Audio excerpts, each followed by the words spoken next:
சங்கீதம் 145 வசனம் 2, 3, 6, 8 ஆகிய வசனங்களை நாம் பார்ப்போம்.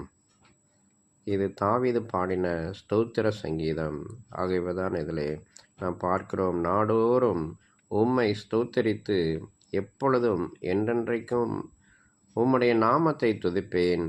கர்த்தர் பெரியவரும் மிகவும் புகழப்படத்தக்கவருமாயிருக்கிறார். அவருடைய மகத்துவம் ஆராய்ந்து முடியாது. ஆம், இதில் ஆண்டவர் என்றென்றைக்கும் அவர் ஸ்தோத்தரிக்கப்படத்தக்கவராயிருக்கிறார். அவருடைய பரிசுத்த நாமத்தை நாம் எப்பொழுதும் தாவீது துதித்ததைப் போல நாமும் துதித்து பாடி அவரை மகிமைப்படுத்த வேண்டும்.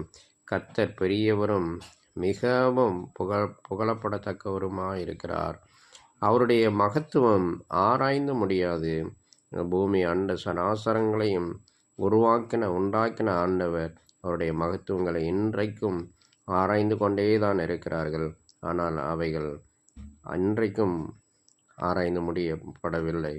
இன்றும் ஒவ்வொரு காரியங்களாய் ஆராயப்பட்டு கொண்டிருக்கிறது.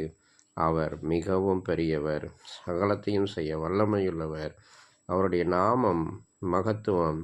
அவர் ஆலோசனையில் ஆச்சரியமானவர், செயலில் மகத்துவமானவர். அவர் என்றென்றைக்கு மாறாதவராய் அவர் இருக்கிறார். 8வது வசனத்தை நாம் பார்ப்போம். கர்த்தர் இரக்கமும் மன உருக்கமும் நீடிய சாந்தமும் மிகுந்த கிருபையும் உள்ளவர். கர்த்தர் எல்லார் மேலும் தயவுள்ளவர். அவர் இரக்கங்கள் அவருடைய எல்லா கிரியைகள் மேலும் உள்ளது. அவருடைய இரக்கம் பெரியது, அவருடைய தயவு பெரியது, அவருடைய ஒத்தாசை எல்லா கிரியைகள் மேலும் உள்ளது. வானத்தையும் பூமியை உண்டாக்கின கர்த்தரிடத்திலிருந்து நம் ஒவ்வொருவருக்கும் ஒத்தாசை வரும். அவர் மகா பெரிதான காரியங்களை செய்ய வல்லமையுள்ளவர்.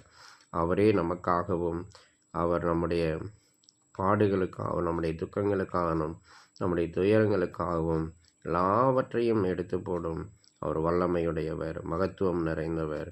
அவர் ஒருவரே நமக்கு போதுமானவராயிருக்கிறார்.